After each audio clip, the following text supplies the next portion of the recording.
Air quality की धज्जियां कुछ इस तरीके से उड़ी हुई हैं, ना तो आसमान नीला नजर आता है और रात को ना उस आसमान में तारे। 20 मेगापिक्सल के कैमरे से ली गई फोटो भी 2 मेगापिक्सल की लगती है। बिल्डिंग के टॉप फ्लोर पे जाके शहर नजर नहीं आता और शहर से building. In short air quality index खतरे की सारी रेखाओं को पार कर चुका है और सरकार अपनी जिम्मेदारी की रेखा समझेगी ये तो भूल जाओ। आपकी जीवन रेखा पे कोई बात ना आ जाए, इसके लिए आपको अर्जेंट स्टेप्स अभी लेने होंगे। क्योंकि दोस्तों लिटरली बताऊं, इस हवा में सांस लेना किसी नर्क से कम नहीं है। हाथों में जीवन रेखा कितनी भी लंबी लिखी हुई हो वो भी कम हो जाएगी। देखिए सरकार कब अपनी नींद से जागेगी और कुछ कड़े स्टेप्स लेगी, इसका कुछ भी नहीं पता। हो सकता है AQI 400 के पार जो है उसको वो बोल दे कि ये पुअर माना जाएगा और 400 के नीचे जो है गुड माना जाएगा। तो इन सब चीजों के भरोसे तो हम नहीं बैठ सकते। और इसलिए दोस्तों इस समय कोई एक स्टेप जो सबसे अर्जेंट है लिया जाना चाहिए, वो है एयर प्यूरिफायर का होना।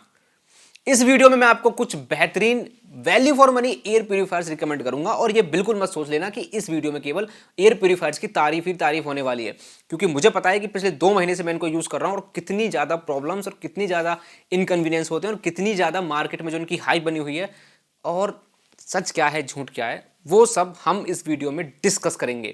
साथ ही साथ एयर प्यूरिफायर से रिलेटेड बहुत इंपॉर्टेंट डाउट्स, जिसमें से कि दोस्तों सबसे पहला डाउट तो यही आता है कि बड़े बड़े एयर प्यूरिफायर्स लेने की क्या जरूरत है। इस तरीके के हम जैसे आप अपनी स्क्रीन पे देख रहे हैं इस तरह के पोर्टेबल एयर प्यूरिफायर्स आजकल बहुत चल रहे हैं, तो इन पोर्टेबल एयर प्यूरिफायर्स को ले सकते हैं और जिससे कि पैसा भी बचेगा और काफी कन्वीनियंट भी लग रहे हैं देखने में।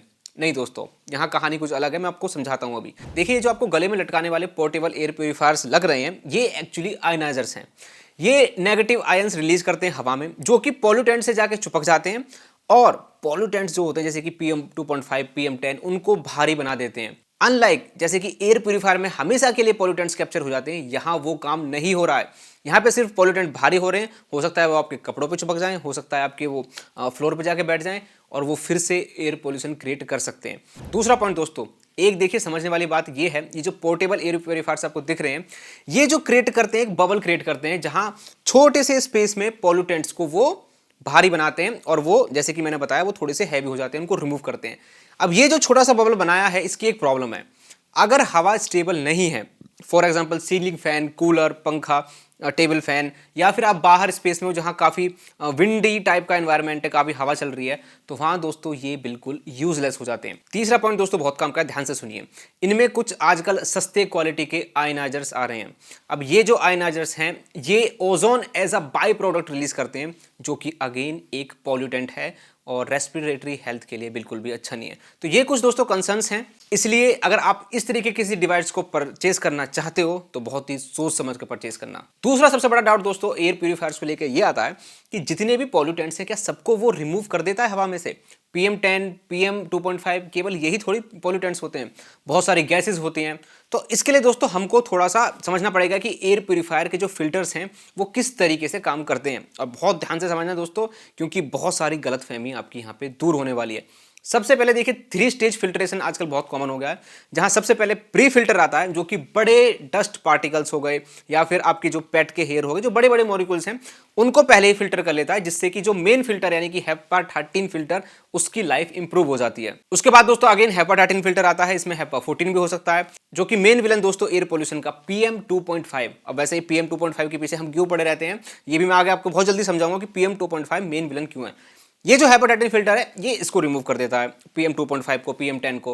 दोस्तों तीसरा होता है एक्टिवेटेड कार्बन फिल्टर, आजकल ये भी हर ब्रांड दे रही है। ये बना होता है VOCs के लिए यानी कि वोलेटाइल ऑर्गेनिक कंपाउंड्स। दोस्तों ये वो कार्बन कंपाउंड्स हैं जो कि रूम टेम्परेचर पे एवापोरेट हो सकते हैं और हमको हार्म कर सकते हैं, जैसे कि आपका इसमें फॉर्मेल्डिहाइड हो गया, बेंजीन हो गया। और दोस्तों ये शामिल होते हैं आपके पेंट्स में, नया नया जैसे पेंट होता है वो जो एक स्मेल होती है, जितने भी आपके क्लीनिंग एजेंट्स होते हैं, जो भी आपके जो स्प्रेज होते हैं, जैसे कि फॉर एग्जाम्पल दोस्तों आप इस वीडियो में देख सकते हैं मैंने सेंसर के पास, ये सेंसर दोस्तों कैपेबल है टोटल VOCs बताने के लिए। जैसे ही दोस्तों मैं इसके पीछे ग्लास क्लीनर का स्प्रे करता हूं, ध्यान से देखिए जरा VOCs कितने हाई पहुंच जाते हैं। बाकी दोस्तों कितने VOCs कितने हानिकारक हैं आप इस चार्ट में यहां देख सकते हैं। और ये ग्लास स्प्रे जैसे ही मैंने दोस्तों स्प्रे किया और ये इतना हाई पहुंच गया दोस्तों, 20 तक टच करने को हो गया था ये। तो आप समझ सकते हैं इस चीज़ से कि VOCs जो है हमारे जो क्लीनिंग एजेंट्स होते हैं उसमें कितने ज़्यादा फैले हुए हैं। इसके बाद दोस्तों नंबर आता है ओजोन का। जैसे कि दोस्तों आपने पढ़ा होगा ओजोन जो है अपर एटमॉस्फेयर में तो काफ़ी हेल्पफुल होती है, लेकिन लोअर ग्राउंड पे जो ग्राउंड लेवल ओजोन होती है वो भी एक पॉल्यूटेंट होती है, तो उसको भी काफ़ी हद तक फिल्टर करने में, उसको होल्ड करने में ये जो कार्बन फिल्टर है काम आता है। लेकिन दोस्तों मैं आपको एक चीज़ बता देता हूँ, कार्बन डाइऑक्साइड और कार्बन मोनोऑक्साइड यहाँ बिल्कुल पूरी तरीके से कार्बन फिल्टर फेल है। हालांकि कार्बन डाइऑक्साइड को हम as a main pollutant count नहीं करते हैं क्योंकि वो इतना हार्म नहीं करता जितनी कार्बन मोनोऑक्साइड हार्म करती है, और इसलिए AQI में भी कार्बन डाइऑक्साइड को हम काउंट नहीं करते हैं।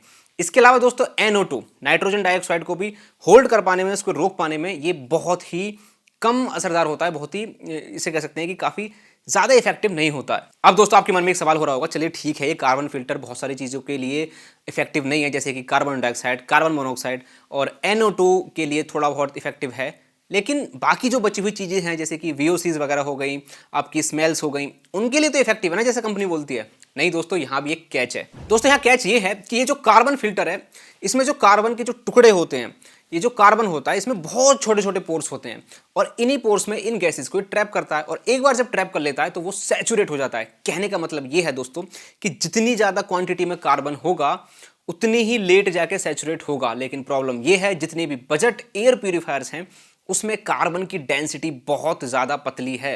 मैं आपको अभी आगे वीडियो में दिखाऊंगा कि किस तरीके से जो फेमस एयर प्यूरिफायर्स हैं वो कार्बन के नाम पे कितनी पतली पतली सीट लगा के दे रहे हैं, जिसमें बहुत ही मुश्किल से शायद 10-20 ग्राम कार्बन होगा। और इसका सबसे बड़ा नुकसान दोस्तों ये है, जैसे ही सैचुरेट होती है कार्बन की जो लेयर है उसके बाद ये किसी काम की नहीं होती। इनफैक्ट डर ये भी होता है कि कहीं ज़्यादा टेम्परेचर या ह्यूमिडिटी बढ़ने की वजह से वापस जो कैप्चर्ड गैस है उनको वापस एटमॉस्फेयर में आपके रूम में रिलीज ना कर दे। और दोस्तों कई बार ये भी होता है कि आपकी जो कार्बन लेयर है पहले ही सैचुरेट हो जाती है सिर्फ कुछ हफ्तों के अंदर या फिर 1 महीने के अंदर, जबकि आपकी हेपा-टाइटिन फिल्टर की जो लाइफ है अभी 6 महीने 1 साल की पड़ी हुई है। तो दोस्तों ये थोड़ा सा एक यहाँ पे बहुत अजीब सी चीज़ है और यहाँ बहुत ज़्यादा इंप्रूवमेंट की जरूरत है, या फिर कार्बन फिल्टर जो है उसको यहाँ पे इंप्रूव करने की जरूरत है। अब दोस्तों मैं यहाँ पे ध्यान से मेरी बात को जरा सुनना, मैं ये बिल्कुल भी नहीं बोल रहा हूँ कि कार्बन फिल्टर किसी काम का नहीं है। इनफैक्ट अभी मैं जो आपको एयर प्यूरीफायर रिकमेंड करने वाला हूँ, जिनको मैं वैल्यू फॉर मनी बोल रहा हूँ, उनमें से कुछ वैल्यू फॉर मनी है, कुछ नहीं है, वो मैं आपको जल्दी बताऊंगा। उनमें भी कार्बन फिल्टर लगाया हुआ है, ठीक है। तो मेरा काम है सिर्फ आपको ये बताना कि जो कार्बन फिल्टर है वो एक्चुअली कितना इफेक्टिव है, जिस चीज़ के लिए आप पैसे दे रहे हो वो कितना ज़्यादा इफेक्टिव है और कहाँ कहाँ इनइफेक्टिव है। हालांकि दोस्तों यहाँ पे एक एक्सेप्शन है, वो भी मैं वीडियो में आगे बताऊंगा, बहुत मजा आने वाला है। तीसरा दोस्तों सबसे बड़ा डाउट आता है एयर प्यूरीफायर्स के सेंसर्स को लेकर। देखिए बहुत सारे एयर प्यूरीफायर्स तो सेंसर्स देते ही नहीं है, और देते भी हैं तो वो देते हैं PM 2.5 का सेंसर। मैं आपको एक चीज बता दूं, AQI अलग चीज है, PM 2.5 अलग चीज है। AQI जो होता है यानी कि एयर क्वालिटी इंडेक्स, उसमें आप स्क्रीन पे देख सकते हैं इन सारी चीज़ों को पॉल्यूटेंट्स माना गया है और ये कंबाइन होकर पूरा एक एयर क्वालिटी इंडेक्स बनता है। लेकिन PM 2.5 दोस्तों एक उसका केवल एक पैरामीटर, हालांकि सबसे इंपॉर्टेंट पैरामीटर है PM 2.5, मैं आपको अभी बताने वाला हूँ इंपॉर्टेंट क्यों है। तो दोस्तों ये एयर क्वालिटी इंडेक्स नहीं बताता है, ओनली PM 2.5 बताता है। अब ये कितना एक्यूरेट है, देखिए दोस्तों सेंसर हमेशा प्लेस किया जाता है उस जगह पे प्यूरीफायर के जहां से जस्ट फिल्टर होकर क्लीन एयर आ रही है। अगर वहां सेंसर में 10 दिखा रहा है तो हो सकता है बाहर 30 या 40 भी हो, और ये मैंने प्रैक्टिकल दोस्तों किया है, और ये बहुत ही ऑब्वियसली चीज़ है, जो ब्रांड्स हैं वो ऐसा करेंगी ही करेंगी ताकि वो जो रीडिंग है PM 2.5 की वो कम से कम दिखाई जा सके। एक दोस्तों प्रॉब्लम और आती है, बहुत सारी कंपनीज के जो सेंसर हैं कैप्ड होते हैं, जैसे कि दोस्तों 500 पे कैप्ड है, किसी का 600 पे कैप्ड है, उसके ऊपर दिखाई नहीं रहा है वो, तो ये भी एक प्रॉब्लम आती है। इसी वजह से दोस्तों अपनी वीडियो के लिए मैंने यूज किए हैं इंडिपेंडेंट सेंसर्स, जो कि मैंने अलग से मंगवाए हैं, परचेज किए हैं, वो हैं एर्थ के। आपने इसका नाम जरूर कहीं ना कहीं सुना होगा। ये दोस्तों बहुत ही अच्छा काम कर रहे हैं, बहुत ही डिफरेंट तरह के सेंसर्स इनकी वेबसाइट पे अवेलेबल हैं। मैं यहाँ जो यूज़ कर रहा हूँ एक तो प्राइमरी सेंसर है दोस्तों, जो कि carbon dioxide, carbon monoxide, TVOC, आपका PM 2.5 हो गया, PM 10 हो गया, टेम्परेचर हो गया, पॉलन हो गया।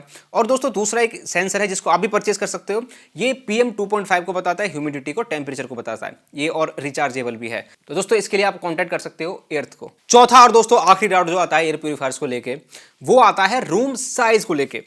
कंपनीज बोल देती है 200 से 250 स्क्वायर फीट तक के लिए फिट है, कोई बोल रही है 150 स्क्वायर फीट, कोई बोल रहा है 600, कोई बोल रहा है 500।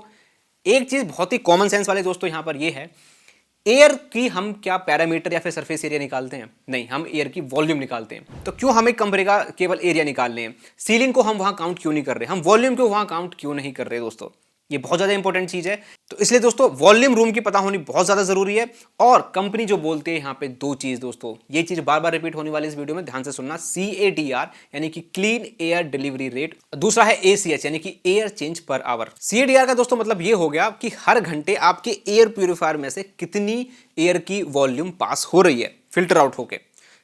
दूसरा ACH यानी कि एयर चेंज पर आवर, यानी कि 1 घंटे में कितनी बार आपके पूरे रूम की जो एयर है वो आपका फिल्टर आउट कर रहा है। तो दोस्तों इसीलिए रूम की वॉल्यूम होना पता होना बहुत जरूरी है। केवल आपने लेंथ ब्रेथ काउंट करके उसका एरिया निकाल लिया, उससे काम नहीं चलने वाला। दोस्तों अब यहाँ पे एक बहुत ही इंपॉर्टेंट पॉइंट मैं डिस्कस करने वाला हूँ एसीएच के बारे में, यानी कि एयर चेंज पर आवर। ये दोस्तों कितना होना चाहिए? देखो दोस्तों स्टैंडर्ड के हिसाब से होना चाहिए मिनिमम 4। कहने का मतलब ये है आपका अगर एयर प्यूरिफायर किसी रूम में लगा हुआ है तो इतना कैपेबल हो कि पूरी रूम की हवा को वो 1 घंटे में 4 बार साइकिल कर दे, यानी कि फिल्टर आउट कर दे। अब दोस्तों एसीएच निकालने का बहुत ही आसान तरीका मैं जल्दी बता देता हूं। किसी भी प्यूरिफायर का जो CADR दे रखा है उसको आप रूम की वॉल्यूम से डिवाइड कर दीजिए। फॉर एग्जांपल दोस्तों मेरे पास कोई एयर प्यूरिफायर है और उसका जो CADR है दोस्तों वो है 300 मीटर क्यूब पर आवर, यानी कि वो 300 मीटर क्यूब वॉल्यूम की जो एयर है उसको 1 घंटे में फिल्टर आउट कर रहा है। तो दोस्तों यहां पे मुझे इस नंबर को लेना पड़ेगा 300 को। दोस्तों मैं अपनी रूम की वॉल्यूम यहां मान लेता हूं 60 मीटर क्यूब, इसको डिवाइड करके जो नंबर आता है हमारे पास यानी कि 5, जो कि बहुत अच्छा नंबर है। इस तरीके से ये चीज आप कैलकुलेट कर सकते हो। इसके अलावा दोस्तों अब दोस्तों हम ऐसा भी कर सकते हैं कि हमारे पास कोई एयर प्यूरिफायर हमने मार्केट में देखा, ऑनलाइन देखा, उसकी CADR वैल्यू हमको पता है। अब वो हमारे रूम के हिसाब से ठीक है या नहीं है, ये पता करने के लिए आप एक चीज और कर सकते हो, जैसे कि मैंने आपको बताया था ACH यानी कि एयर चेंज पर आवर, इसका निकालने का जो फॉर्मूला है CADR अपॉन रूम वॉल्यूम। तो अगर आप रूम वॉल्यूम को इधर ले जाओगे और ACH को नीचे ले आओगे तो इससे आपको पता चल जाएगा कि आपकी रूम के वॉल्यूम के अकॉर्डिंग बना है या नहीं। फॉर एग्जांपल जैसे कि वही एग्जांपल दोबारा हम लेते हैं, CADR दोस्तों मान लेते हैं 300 मीटर क्यूब पर आवर और ACH दोस्तों जैसे कि मैंने आपको बताया था मिनिमम चाहिए हमें 4। तो इसके फॉर्मूले के अकॉर्डिंग रूम वॉल्यूम जो आएगी वो आएगी दोस्तों 75 मीटर क्यूब। यानी कि अगर कोई एयर प्यूरिफायर जिसका CADR 300 मीटर क्यूब है पर आवर तो आपकी रूम की वॉल्यूम 75 मीटर क्यूब जितनी होनी चाहिए या उससे कम होनी चाहिए अगर आपको 4 का ACH यानी कि अपनी हवा जो है रूम की उसको 4 बार 1 घंटे में फिल्टर आउट कराना है। तो दोस्तों ये जो फॉर्मूला है ये आपके बहुत काम आने वाला है। हालांकि एक चीज मैं आपको और बता देता हूं, बहुत से लोग बोलेंगे कि CADR की एक्यूरेट होता है। देखिए एक्यूरेट तो नहीं होता है, लेकिन कंपनी ने जो हमको दिया है एटलीस्ट अगर हमें कुछ नहीं पता और हमारे सामने कोई ऑनलाइन एयर प्यूरिफायर है तो इतना सा काम हम कर सकते हैं। अब दोस्तों जल्दी बढ़ते हैं टेस्टिंग की तरफ और अपने एयर प्यूरिफायर्स की तरफ। लेकिन आपका एक और इंपॉर्टेंट डाउट मैं क्लियर कर देता हूं कि हम सब लोग PM 2.5 के पीछे क्यों पड़े होते हैं। इतने सारे एयर पोल्यूटेंट्स हैं, क्या वो हानिकारक नहीं है? बिल्कुल दोस्तों वो भी सब हानिकारक हैं, वो भी बहुत ज्यादा जहरीली हैं, टॉक्सिक है, हमारी हेल्थ के लिए बिल्कुल अच्छे नहीं है। लेकिन एक डिफरेंस है, देखिए PM 2.5 क्या है, लंग्स के थ्रू बाईपास होके ब्लड में अंदर जाता है वो, और ब्लड के थ्रू हर एक ऑर्गन, जितने भी आपके इंपॉर्टेंट ऑर्गन्स हैं, दिल हो दिमाग हो, हर किसी ऑर्गन को वो अफेक्ट करता है बहुत नेगेटिवली। इतनी उसमें कैपेबिलिटी होती है दोस्तों, इसलिए वो मेन विलन है। गैसेस का दोस्तों जितनी भी हार्मफुल गैसेस हो गई, जैसे कि मैंने नाम लिया, ओजोन हो गया, नाइट्रोजन डाइऑक्साइड हो गया, कार्बन मोनोऑक्साइड हो गया, ये गैसेस का जो इफेक्ट है वो क्रॉनिक नहीं है, काफ़ी एक्यूट है। यानी कि हो सकता है बहुत छोटे समय के लिए हो और काफ़ी हद तक रेस्पिरेटरी सिस्टम तक ही वो रहता है, आगे नहीं जाता है। कुछ कुछ केसेस में आगे भी चला जाता है, वो कुछ एक्सेप्शंस हैं। अदरवाइज PM 2.5 दोस्तों इसलिए मेन विलन इसको बोला जाता है जितने भी एयर पोल्यूटेंट्स हैं। अब दोस्तों फटाफट से मैं आ जाता हूँ डायरेक्ट एयर प्यूरिफायर्स की टेस्टिंग पे और अपनी रिकमेंडेशन पे। अब मैं दोस्तों आपको बता देता हूँ कि मैंने इनको किस तरीके से टेस्ट किया। सबसे पहले मेरा जो कर्तव्य है आपको बताने का ये है कि मेरी रूम की कितनी वॉल्यूम है। देखिए मेरी रूम की जो डायमेंशंस हैं वो है 15 लेंथ हो गई, 12 होगी उसकी चौड़ाई, और सीलिंग की जो हाइट है लगभग वो भी 12, यानी कि 15 बाई 12 बाई 12। ये जाना दोस्तों बहुत जरूरी है, ये आगे काम आएगा। इनको टेस्ट करते समय दोस्तों मैंने क्या काम किया कि एक तो हर 15 मिनट में, जब टेस्टिंग चल रही थी, हर 15 मिनट में लगभग 5 सेकंड के लिए दरवाजा ओपन क्लोज किया। हर 15 मिनट में काम हुआ। दूसरा दोस्तों विंडोज और जो डोर के बीच में नीचे दरारें होती, मैंने उनको ओपन ही रहने दिया। यानी कि मैं ऐसा नहीं चाहता था कि एक फेक एनवायरनमेंट में क्रिएट कर दूं, पूरा चैम्बर बना दूं और जिससे कि एयर प्यूरिफायर्स बहुत जल्दी वर्क करें, ठीक है, क्योंकि रियल लाइफ में ऐसा नहीं होता है। तो एक रियल लाइफ सिचुएशन क्रिएट करने की मैंने कोशिश की और ये दोस्तों मैंने टेस्टिंग किया। यहाँ पे फोकस में ऑफकोर्स PM 2.5 ही रहा है, लेकिन दोस्तों यहाँ पे मैंने क्या किया है कि इसको जो PM 2.5 मैंने बढ़ाया है 999 तक। मेरे पास 2 सेंसर थे जो मैंने आपको बताया एर्थ के, उनके ऊपर कैप लगा हुआ है, 999 से ऊपर वो नहीं जाते हैं। लेकिन एक सेंसर को मैंने एक रूम के एक कोने में रखा, एक सेंसर को दूसरे कोने में रखा, और धूप बत्ती अगरबत्ती को जब तक जलने दिया जब तक दूसरे वाले सेंसर में भी 999 नहीं हो गया। क्योंकि दोस्तों अगर एक सेंसर के पास धूप बत्ती रखी हुई है उसमें 999 हो गया तो एयर प्यूरिफायर तो बहुत जल्दी वर्क करेगा, तो ये तो आपके साथ बेईमानी हो जाएगी। तो इसलिए दूसरे सेंसर में भी 999 नहीं हुआ, जैसे कि आप इस वीडियो में देख सकते हैं। तब तक मैंने उस धूप बत्ती को जलने दिया और धूप बत्ती को फिर बाहर करके फिर अपनी टेस्टिंग स्टार्ट की। तो दोस्तों सबसे पहले मैंने जो टेस्ट किया वो बहुत ही सस्ता एयर प्यूरिफायर है, बहुत ही प्रसिद्ध, बहुत ही फेमस एयर प्यूरिफायर, हाँ, ये वाला हनीवेल का एयर टच V1। 5,000 रुपये के दोस्तों हिसाब से बहुत ही बेस्ट है। और ये जो छोटे रूम हैं उनके लिए बेस्ट है। और दोस्तों बिल्कुल निराश होने की जरूरत नहीं है, मैं रूम का एरिया नहीं बताऊंगा, रूम की वॉल्यूम आपको बताऊंगा ताकि आपको अपने रूम में ये लगाना है नहीं लगाना आप पता कर सको। पावर कंजम्पशन है दोस्तों इसका 12.5 वोल्ट, जो कि बहुत कम है। वारंटी मिलती है इसकी 2 साल की। CADR जो कंपनी क्लेम करती है वो है 152 यानी कि 152 metre cube per hour. Filter की लाइफ दोस्तों जो कंपनी क्लेम करती है वो है 9,000 घंटे। हालांकि डिपेंड करता है कि आपके शहर का वातावरण कैसा है और आप इसको डेली कितने घंटे चलाते हो। फिल्टर के दोस्तों मैं कॉस्ट की बात करूं तो वो तकरीबन 1500 में आपको इसका दूसरा फिल्टर मिल जाएगा, जो कि 3 स्टेज फिल्ट्रेशन ये यूज करता है, प्री फिल्टर, हेपा फिल्टर और कार्बन फिल्टर। और स्पेसिफिकेशंस की दोस्तों बात करूं तो इसमें कोई भी आपको ऐप सपोर्ट, वाईफाई, ब्लूटूथ, किसी भी तरीके का स्मार्ट फीचर नहीं मिलता है। यहाँ पे किसी तरीके का सेंसर भी नहीं है। 5,000 रुपये में वैसे क्या ही सेंसर आएगा। इसके अलावा 2 सिर्फ टच कंट्रोल मिलते हैं, एक ऑन ऑफ का, एक फैन की स्पीड 1 2 3। जो 3 की जो स्पीड है दोस्तों उस पर अगर आप सो रहे हो तो थोड़ा सा मुश्किल है वहाँ पे सोना, हालांकि वो हर एयर प्यूरीफायर पे एप्लीकेबल है। 1 की जो स्पीड है सबसे लो स्पीड है, उस पर आप आराम से चैन की नींद ले सकते हो। अब दोस्तों जैसे ही मैंने इसको टेस्ट किया, टेस्ट करते समय अगेन वही चीज़ मैं रिपीट कर रहा हूँ, 999 पहुँच गया है आपका PM 2.5। और मैंने उस धूप बत्ती को, अगरबत्ती को कमरे से कर दिया बाहर और इसको कर दिया ऑन, आप देख सकते हैं अपनी स्क्रीन पर। फिर दोस्तों मैंने इसकी रीडिंग्स देखी कि सेंसर में आपका आधे घंटे बाद, 1 घंटे बाद, 1.5 घंटे बाद और 2 घंटे बाद क्या PM 2.5 लेवल पहुंचा। तो पहले 30 मिनट में तो दोस्तों कुछ भी नहीं हुआ, 999 की 999 ही रहा। फिर दोस्तों 1 घंटे बाद ये 550, 1.5 घंटे बाद दोस्तों 200 और तकरीबन 2 घंटे बाद 100 PM 2.5 हो गया। अब दोस्तों देखिए आपको लग रहा होगा काफ़ी स्लो सा वर्क कर रहा है, केवल 100 तक ही पहुंचा। देखिए आगे चलाते तो आगे और भी जो है डाउन कर सकता है ये, लेकिन मैंने 2 घंटे तक ही रहने दिया। अब ये रूम पे भी डिपेंड करता है। मेरा रूम इसके हिसाब से काफ़ी बड़ा है, जैसे कि मैं अभी आपको बताने वाला हूँ कि इसका ACH जो आया है और आपके रूम की वॉल्यूम के अकॉर्डिंग ये ठीक है या नहीं है, अभी मैं थोड़ी देर में बताने वाला हूँ। तो इसी वजह से दोस्तों ये काफ़ी लेट वर्क कर रहा था। अब दोस्तों देखिए आपको लग रहा होगा कि काफ़ी स्लो वर्क कर रहा है, केवल 100 तक ही ला पाया। देखिए जो आपका कंसर्न है इसका मैं आपको जवाब देने वाला हूँ। ये पहली बात तो छोटे रूम के लिए, जैसे कि मैंने शुरू में बताया था, 15 बाई 12 बाई 12 का जो रूम है वो इसके लिए थोड़ा सा बड़ा है। दूसरी चीज़, ये मैंने सिर्फ 2 घंटे तक की रीडिंग काउंट की है। अगर आपका रूम छोटा है और आप दरवाज़ा बंद करके रखते हो तो करीबन 2-2.5 घंटे 3 घंटे में आप 40 का AQI आराम से एक्सपेक्ट कर सकते हो इस एयर प्यूरीफायर से। दोस्तों मुझे काफ़ी वैल्यू फॉर मनी लगा।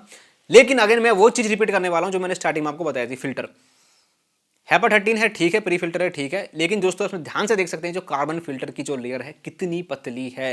ये दोस्तों हार्डली वर्क कर रही होगी, हार्डली मतलब मुझे नहीं पता कितना वर्क कर रही होगी, 1-2% दोस्तों वर्क कर रही होगी और बहुत जल्दी सैचुरेट हो जाएगी। अगर आपके रूम में स्मेल्स हैं और ये VOCs हैं, NO2 है, ओजोन, ये सब चीज़ें हैं दोस्तों, तो बहुत जल्दी सैचुरेट होने वाली है। तो 5,000 रुपये में वैसे एक अच्छी कार्बन फिल्ट्रेशन हम एक्सपेक्ट कर भी नहीं सकते। दोस्तों याद है मैंने आपको एक फॉर्मूला बताया था ACH वाला, तो उसके according room volume equal to CADR upon ACH। हमको कितना लेना है, मिनिमम 4 का ACH होना चाहिए। यानी कि आपके रूम में फिल्टर लगा है तो 1 घंटे में 4 बार पूरी हवा को फिल्टर कर दे, इतना होना चाहिए, इतना स्टैंडर्ड है। तो इसका जो दोस्तों CADR है कंपनी क्लेम करती है 152 डिवाइड बाई 4 और ये दोस्तों आता है 38 मीटर क्यूब। यानी कि 38 से 40 मीटर क्यूब का अगर आपका कमरा है, आप अपनी डायमेंशन निकाल कर देख सकते हैं, तो आप इस एयर प्यूरीफायर को ले सकते हैं जिससे कि ये अच्छा इफेक्टिव वर्क करे। अगला एयर प्यूरीफायर दोस्तों 7,000 रुपए के हिसाब से दोस्तों बहुत वैल्यू फॉर मनी लगा। मैं बात कर रहा हूं यहाँ पे क्यूबो Q200 की। CADR दोस्तों जो कंपनी क्लेम करती है वो है 150 मीटर क्यूब पर आवर। ये भी अगेन छोटे रूम के लिए दोस्तों बहुत ठीक है, 38 वॉट जो उसकी पावर कंजम्पशन है। फिल्टर लाइफ 9,000 कंपनी क्लेम करती है, लेकिन अगेन डिपेंड करता है कि आप किस तरह के एनवायरमेंट में रह रहे हो। वारंटी दोस्तों इसकी केवल 1 साल है और फिल्टर कॉस्ट है दोस्तों तकरीबन 1,500 रुपीज। अब दोस्तों यहाँ पे भी कोई आपको सेंसर तो नहीं मिलता, लेकिन अच्छी बात यह है ऐप कंट्रोल मिलता है। अब जब क्यूबो की आप ऐप डाउनलोड करोगे तो ये PM 2.5 बताता रहेगा कि एक्चुअली में कितना चल रहा है। लेकिन आपको मेरी जो पहले जो बात बताई थी उसका ध्यान रखना कि ये जो सेंसर्स लगे होते हैं फिल्टर के पास लगे होते हैं, तो एक्चुअल जो रीडिंग है वो आपको वो नहीं दिखाएंगे, जो जस्ट हवा फिल्टर होकर आ रही है उसकी रीडिंग दिखाते हैं। हालांकि बहुत अच्छी बात है दोस्तों, ऐप के थ्रू आप सब कुछ कंट्रोल कर सकते हो, फैन की स्पीड हो, स्लीप मोड पे लगाना हो, PM 2.5 कितना चल रहा है, तो ये बहुत अच्छी चीज़ है। इसकी दोस्तों फिल्ट्रेशन की बात करूँ, यहाँ पे एक एक्स्ट्रा लेयर ऐड की गई, यानी कि 4 स्टेज है, यानी कि जो 3 स्टेज हैं जो मैं आपको बता चुका हूँ, pre filter, HEPA filter, HEPA 13 और कार्बन फिल्टर तो है, इसमें एक सिल्वर नैनो फिल्टर भी दिया गया है। और ऐसा कंपनी क्लेम करती है कि वो बैक्टीरिया और छोटे मोटे जो आपके माइक्रोब्स हैं उनको भी कैच करके किल कर देता है। क्या ये दोस्तों मार्केटिंग गिमिक है? अगर आप खुद रिसर्च करोगे तो आपको पता चलेगा कि नहीं, nano silver technology marketing gimmick नहीं है, वर्क तो करती है। अब लेकिन इस फिल्टर में कितना करती है वो दोस्तों मुझे नहीं पता, मेरे पास ऐसा कोई सेंसर नहीं है कि मैं बैक्टीरियाज को ट्रैक कर सकूं। हाँ, लेकिन सिल्वर, नैनो सिल्वर जो टेक्नोलॉजी है, जो फिल्ट्रेशन है, वो वर्क करता है। दोस्तों इसकी मैं रीडिंग की बात करने वाला हूँ। हमने अगेन सेम वही काम किया है, धूप बत्ती को जलाया, दोनों सेंसर में एक कोने से लेकर दूसरे कोने तक 999 PM 2.5 किया और उसकी रीडिंग कुछ इस तरीके से है। ये रीडिंग है दोस्तों आपको 4 पार्ट में दिख रही होंगी अपनी स्क्रीन पे। पहले 30 मिनट में, फिर आपको 1 घंटे में, फिर 1.5 घंटे में, फिर 2 घंटे में। दोस्तों पहले आधे घंटे में ये ले आया 500, 1 घंटे में 150, उसके बाद दोस्तों लगभग 70 से 72 के बीच ये झूलता रहा और 2 घंटे बाद यानी कि पूरे 2 घंटे में ये ले आया 60 से 65। तो दोस्तों मैं यही कह सकता हूं कि ये हनीवेल से तो अच्छा वर्क कर रहा है। और इसको अगर हम दोस्तों ये देखें कि हमारे रूम के या आपके रूम के हिसाब से फिट है नहीं, वही वाला फॉर्मूला लगाते हैं, room volume equal to CADR/4, number आता है हमारे पास 37.5, यानी कि इसको भी आप 37 से लेकर 40 मीटर क्यूब की वॉल्यूम में आप यूज कर सकते हो। लेकिन बेटर इन दोनों में से कौन सा है? तो दोस्तों अगेन क्यूबो 2000 रुपये स्पेंड ज़्यादा करके यहाँ पे आपको जो CADR, भले ही कंपनी कितना भी क्लेम कर रही हो, लेकिन मुझे इसका CADR थोड़ा सा उससे फालतू लगा और अच्छा परफॉर्म कर रहा है, बहुत जल्दी AQI को नीचे लेकर। आप इसे छोटे रूम में यूज़ करोगे और कमरा ज़्यादा खोलोगे नहीं तो आप 30-35 तक AQI एक्सपेक्ट कर सकते हो 2.5-3 घंटे के अंदर। दोस्तों अगला जो मैं एयर प्यूरीफायर बताने वाला हूं दोस्तों, इन सभी लिस्ट में मुझे बहुत वैल्यू फॉर मनी लगा, बहुत ज़्यादा वैल्यू फॉर मनी। 10,000 रुपये में इतना कंपनी दे रही है, बहुत बड़ी बात है। दोस्तों मैं बात कर रहा हूँ हनीवेल एयर टच V5 की। इसका CADR दोस्तों जो कंपनी क्लेम करती है बहुत ज़्यादा है, 380 मीटर क्यूब पर आवर, यानी कि कंपनी के हिसाब से आप इसको 600 स्क्वायर फीट तक के रूम में भी आप आसानी से यूज़ कर सकते हो, यानी कि बड़े से बड़े रूम में। हालांकि कितने बड़े रूम के लिए ये सही रहेगा मैं आपको अभी उस फॉर्मूले के अकॉर्डिंग बताऊंगा। वारंटी दोस्तों जो कंपनी देती है हमको 2 साल की। दोस्तों इसके पावर जो कंजम्पशन है वो 35 वॉट्स। फिल्टर लाइफ की दोस्तों बात करें वो है 9000 घंटे। अगेन डिपेंड करता है कि आप कहाँ रह रहे हो, कैसा एनवायरमेंट है। और दोस्तों जो फिल्टर कॉस्ट है वो भी दोस्तों काफ़ी सही है, यानी कि 10,000 रुपये के हिसाब से केवल 2500 रुपये की इसकी फिल्टर कॉस्ट है। इसमें भी दोस्तों अगेन 4 स्टेज फिल्ट्रेशन दिया गया, यानी कि वही प्री फिल्टर, हेपा फिल्टर और कार्बन फिल्टर तो है ही, वो सिल्वर नैनो वाली जो लेयर है जो आपको क्यूबम मिलती है वही इसमें सेम दी गई है। लेकिन दोस्तों एक चीज़ मैं आपको बता देता हूँ, अभी जो 2 पहले एयर प्यूरीफायर्स बताए थे, कार्बन फिल्टर के नाम पे बहुत पतली सी कार्बन की लेयर है, मतलब उसको आप कंसाइडर ही मत कीजिए तो ठीक रहेगा। इसमें दोस्तों एक विजिबल कार्बन ग्रेनुअल्स मिल जाएंगे, कार्बन के छोटे छोटे टुकड़े मिल जाएंगे। और दोस्तों मुझे लगता है कि ये उनसे बहुत बेटर, यानी कि ये उनसे तो बहुत ज़्यादा बेटर परफॉर्म करने वाली है जो उसकी कार्बन लेयर है। लुक्स एंड डिजाइन की दोस्तों मैं बात करूँ, ये सबसे ज़्यादा मतलब फ्यूचरिस्टिक और सबसे ज़्यादा अट्रैक्टिव मुझे एयर प्यूरीफायर लगा। जितनी भी बजट रेंज में 10-12 हज़ार रुपये के आसपास जितने भी एयर प्यूरीफायर है दोस्तों, बहुत अच्छा है इसका डिज़ाइन लगा। एक बहुत ही शानदार LED डिस्प्ले मिल जाती है जो कि PM 2.5 बताती है। ये टच स्क्रीन है। इसके साथ साथ आप हनीवेल की ऐप को भी डाउनलोड कर सकते हो और पूरा इसको कंट्रोल कर सकते हो। हालांकि दोस्तों इसके सेंसर के अंदर एक गड़बड़ मुझे ये लगी कि एक तो ये 6 से नीचे नहीं आता है, ठीक है। 6 हालांकि वैसे बहुत, अभी आपको उसकी रियलिटी बताऊंगा मैं, 6 एक्चुअली होता नहीं है। वो आपको पता है एयर प्यूरीफायर के जो सेंसर हैं, मैं बार बार बोल बोल के थक गया हूँ कि वो फिल्टर के पास होते हैं। ये 500 से ऊपर नहीं जाता, यानी कि AQI आपका 600, 700, 800 है, 500 से ऊपर ये नहीं जाता है। तो इस चीज़ का आपको ध्यान रखना है। अब दोस्तों इसकी रीडिंग ध्यान से सुनिए।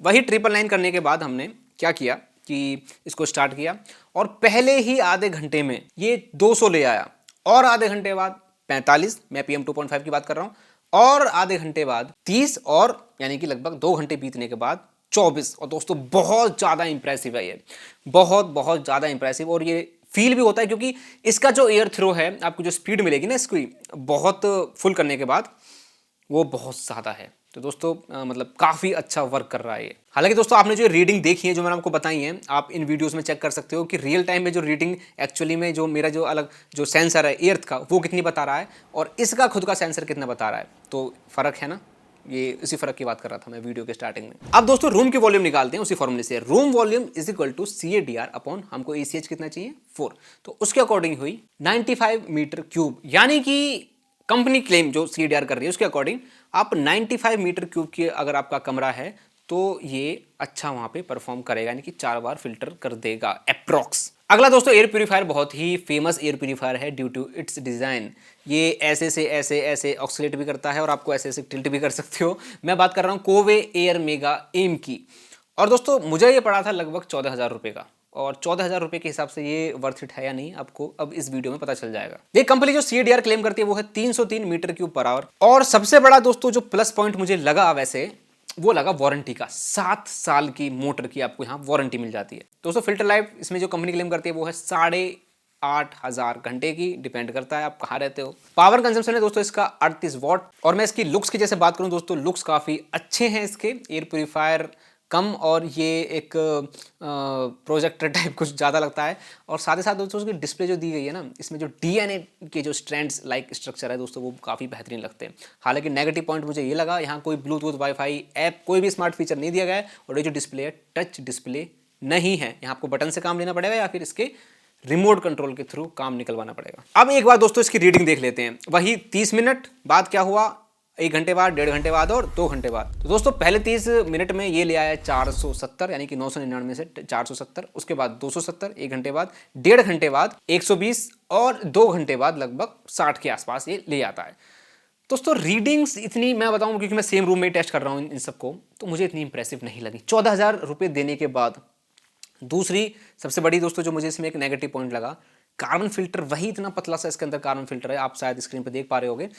तो क्यों, मतलब ये मेरे को समझ में नहीं आया। इसके अंदर दोस्तों आपको किसी तरीके का मतलब कोई सेंसर भी नहीं मिलता है, कोई ऐप सपोर्ट भी नहीं मिलता है। तो मेरे अकॉर्डिंग अगर ये 10,000 रुपये या 11,000 लास्ट अगर आपको पड़ रहा है तो ठीक है।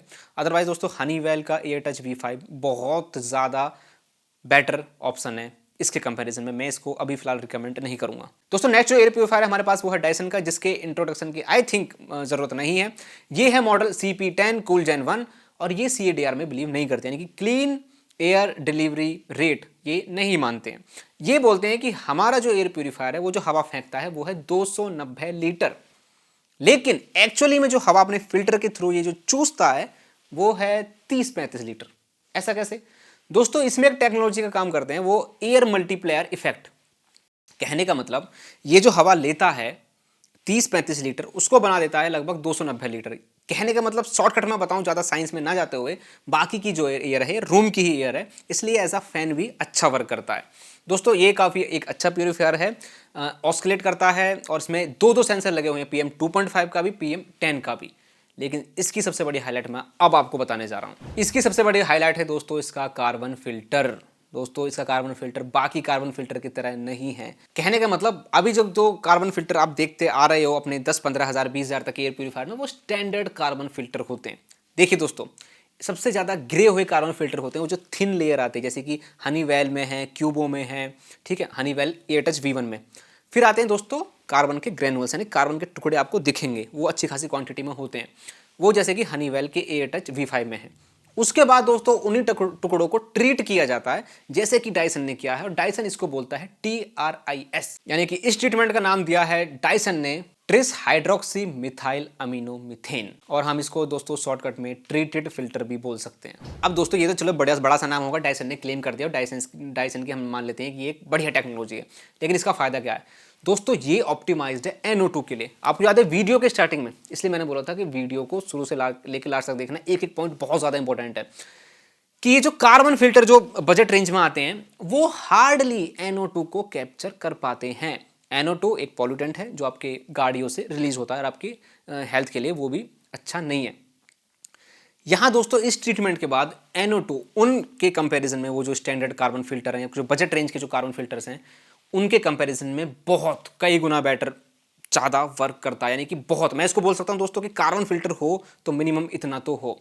इसमें आप चार्ट में देख सकते हैं कि स्टैंडर्ड कार्बन फिल्टर और ये जो डायसन का ट्रिस टेक्नोलॉजी है, इसमें कितना डिफरेंस है। फॉर्मेल्डिहाइड को दोस्तों बहुत ज़्यादा अच्छी तरीके से हैंडल कर पाता है ये, VOCs को, ठीक है, आपका बेंजीन होगी जैसे कि, और जो स्टैंडर्ड कार्बन फिल्टर हैं उनके कंपैरेटिव में जो स्मेल वगैरह होती हैं उनको भी अच्छी तरीके से हैंडल कर पाता है, स्पेशली NO2 जिसके लिए ऑप्टिमाइज्ड है दोस्तों। ये इसकी मतलब एक यूनिकनेस है, यहाँ तो NO2 को बहुत अच्छी तरीके से कैप्चर करता है जैसे डायसन ने बोला है। हालांकि दोस्तों मैं आपकी जानकारी के लिए एक चीज़ बता दूँ, आप किसी वहम में ना रहें, ये भी CO2 और CO carbon dioxide carbon monoxide को नहीं रोक सकता, उसको फिल्टर आउट नहीं कर सकता। तो इस चीज़ का ध्यान रखना है, चाहे वो स्टैंडर्ड कार्बन फिल्टर हो या कार्बन की लेयर हो या फिर आपका इस तरीके का ट्रीटेड कार्बन फिल्टर हो, तीनों में से कोई भी कार्बन डाइऑक्साइड कार्बन मोनोऑक्साइड को नहीं रोक सकता। और दोस्तों आगे अगर कोई ऐसी टेक्नोलॉजी आती है तो उसका अपडेट आपको जरूर मिलेगा। अब दोस्तों इसकी रीडिंग देख लेते हैं हम। अगेन वही हमने सेम काम किया और पहले 30 मिनट में 999 से ये ले आया 300, उसके बाद दोस्तों 1 घंटे में 100, और उसके बाद 1.5 घंटे में 80, और उसके बाद दोस्तों 40 के आसपास। अब आप ये बोलोगे कि इससे ज़्यादा तो हनीवेल एयरटच V5 काम कर रहा था, है ना, उसकी आप रीडिंग देखोगे। हाँ दोस्तों काम कर रहा था, ये थोड़ा सा स्लो तो देखिए है, लेकिन दोस्तों जैसे कि मैंने आपको बताया इसके पास जो मुझे एडवांटेज लगा, अब उसके लिए 40-45 हज़ार रुपये खर्च करने ज़रूरी है या नहीं वो मुझे नहीं पता, लेकिन दोस्तों जो कार्बन फिल्टर है इसका वो बहुत बहुत बहुत ज़्यादा कैपेबल है और बहुत ज़्यादा बेटर है जो इससे पहले वाले एयर प्योरीफायर्स। इनफैक्ट 20,000 रुपये के अंदर दोस्तों जो Xiaomi फिलिप्स वगैरह के जो एयर प्योरीफायर्स हैं सबसे दोस्तों इसका कार्बन फिल्टर है और बहुत ज़्यादा बेटर है। तो दोस्तों ये जो 5 एयर प्योरीफायर्स हैं आई होप आपको समझ में आए होंगे कि किस तरीके से एयर प्योरीफायर चूज़ करना है। ACH मैंने जो फॉर्मूला बताया दोस्तों उसको ज़रूर ध्यान में रखना, रूम वॉल्यूम को ध्यान में रखना, तब उसके हिसाब से कैलकुलेट करना। हालांकि CADR जो कंपनी क्लेम करती है जरूरी नहीं कि वो सही हो या नहीं हो, लेकिन एटलीस्ट हम इतना तो कर सकते हैं। अब मैं दोस्तों बताने वाला हूं कि ये जो एयर प्यूरीफायर्स हैं इनसे रिलेटेड क्या क्या प्रॉब्लम्स आपको फेस करनी पड़ सकती हैं। सबसे पहला जो मुझे प्रॉब्लम हुई दोस्तों, इनको फुल पोटेंशियल पे यूज़ करने के लिए फ़ैन की स्पीड को फुल रखना पड़ेगा ताकि जो ये एयर सक करते हैं वो भी अच्छी खासी क्वांटिटी में कर सकें। और बहुत सारे लोगों को दोस्तों उस नॉइस से दिक्कत हो सकती है, नींद आने में प्रॉब्लम हो सकती है। हालाँकि एक बार अच्छी एयर फिल्टर हो गई, आप उसको कम स्पीड पर चला सकते हो, 0 पे या स्लीप मोड पे, लेकिन उससे जो PM 2.5 लेवल्स हैं वापस ऊपर जा सकते हैं। तो इस बात का ध्यान रखना है आपको। दूसरी प्रॉब्लम सबसे ज़्यादा मुझे ये फेस करने को मिली कि रूम को जैसे मैंने बंद रखा तो एयर तो प्यूरीफाई होती जा रही है, PM 2.5 लेवल भी नीचे आते जा रहे हैं, VOCs होंगे वो भी थोड़ा बहुत नीचे आ गए होंगे, लेकिन दोस्तों जो कार्बन डाइऑक्साइड के जो लेवल्स हैं दोस्तों बहुत ड्रास्टिकली बढ़ते चले गए। एक तो वैसे ही हमारे एनवायरनमेंट में ऑक्सीजन की आजकल कमी चल रही है। आप यहाँ अपनी स्क्रीन पर देख सकते हैं 2000, 2500, 3000 तक पहुँच गए थे, और आप इस चार्ट में देख सकते हैं कि ये कितना ज़्यादा जो है हेल्थ के लिए हानिकारक हो सकता है, इतना ज़्यादा कार्बन डाइऑक्साइड। तो एक तरफ अपना एयर प्यूरीफायर वर्क कर रहा है, एयर प्यूरीफाई भी हो रही है, लेकिन दूसरी तरफ दोस्तों कार्बन डाइऑक्साइड का क्या? कार्बन डाइऑक्साइड के हाई कंसेंट्रेशन में दोस्तों बहुत ज़्यादा नेगेटिव इफेक्ट्स होते हैं। आप गूगल कर सकते हैं, थोड़ा बहुत मैं आपको ये बता देता हूँ जानकारी के लिए कि जो मेंटल फोकस है, कंसंट्रेशन है, और कुछ लोग तो दोस्तों इतने क्या मैं बोलूँ उनको, ज्ञानी लोगों को बोलूँ कि रूम बंद कर करके एयर प्यूरीफायर चला के बंद रूम में पुशअप्स कर रहे हैं, एक्सरसाइज कर रहे हैं, रनिंग कर रहे हैं ट्रेडमिल पे। दोस्तों सोचो कि वो कितना ज़्यादा हानिकारक हो सकता है। इसलिए दोस्तों रूम का दरवाज़ा आपको जल्दी खोलते बंद करते रहना होगा ताकि कार्बन डाइऑक्साइड ज़्यादा ना पहुँचे।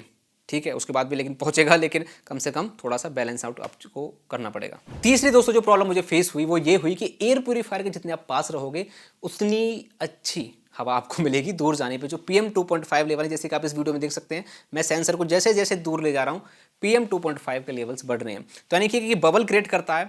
यहाँ पे डायसन का जो एक एक्सेप्शन है वो ऐसा मानते हैं कि हमारा जो है पूरे रूम का मतलब बराबर ले आ पाता है। और जैसे कि मैंने टेस्ट किया जब डायसन को तो वो भी काफ़ी हद तक ऐसा था, लेकिन बाकी जो एयर प्यूरीफायर्स हैं दोस्तों उनका थोड़ा सा आप नज़दीक रहेंगे, पास रहेंगे तो बेटर होगा। अब दोस्तों वीडियो में जाते जाते दोस्तों मैं एक लास्ट मैसेज देना चाहूँगा कि कभी भी नकल असल की जगह नहीं ले सकता।